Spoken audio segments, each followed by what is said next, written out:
Okay, first of all, it is freezing in Cape Town today. So, you hear, too bad. It's just too cold.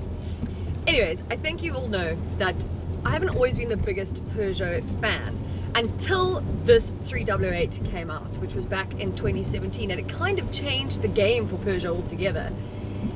It won so many awards, and for very, very good reason. And driving this updated one for 2021, I can tell you I'm reminded as to what an incredible drive this car is. Like, the ride is unreal. I just did about over 600 Ks this weekend in it, and it's like driving on a cloud. It's just so comfortable and so lovely. And I love the small steering wheel. I've said it before, I'll say it again. I know a lot of people don't, like they struggle to find a driving position. For me, I love it because I can always see the speedometer and everything, which often the other steering wheels I can't in the position that I sit in. Whoa.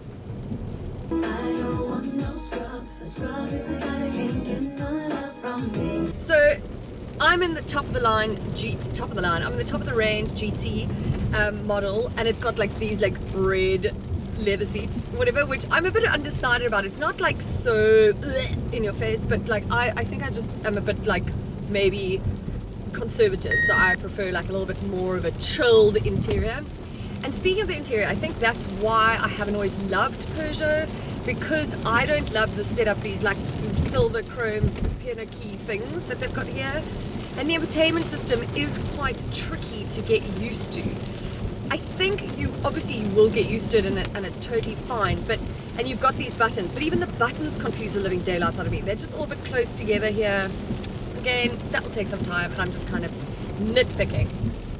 But speaking of nitpicking, so I'm going to nitpick now again. The push start button, okay, I like a sort of sensitive touch, like you push it on and whatever, it turns on and or turns off. This you have to really push it. So because of other cars I've had, obviously weekly, I'll press it quickly and then it doesn't turn off or doesn't turn on, and it drives me batshit crazy. But that's kind of the only thing I don't like about it. Other than that, I think it is fantastic. It's spacious. We took the whole family up the west coast this weekend. So much space, super comfortable. I even sat in the back at one point with Luca, and I was just like, this is a vibe. I like it. You can even see with the boot space, okay?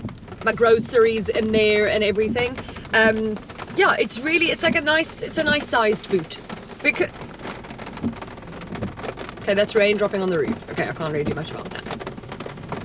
But this, like safety features and everything, this top of the line model has just about everything. It's got adaptive cruise control, which works beautifully. I pretty much had that on the entire time I was driving. It's got blind spot detection. It's got a 360-degree camera, which the graphics aren't amazing, but I mean, I'm not a big user of the cameras. I'm still old school, you know, like my review mirrors, side mirrors, review mirrors. Review side, okay. No, I don't want your number, no. I don't want to give you mine, and no, I'm talking to you. So Peugeot knows the customer and knows the segment very well, and knows that customers tend to go for petrol engines and automatic, which is what this is, okay? It's a 1.6 litre. It has 121 kilowatts of power and 240 newton meters of torque.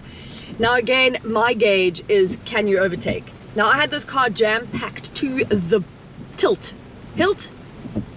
to the, it was very full. Okay, I could overtake very easily. The ride was very easy. I was like stressed less, do you know? And I think that is testament to the engine, to this gearbox that just does what it needs to do without bothering anybody, or basically bothering me.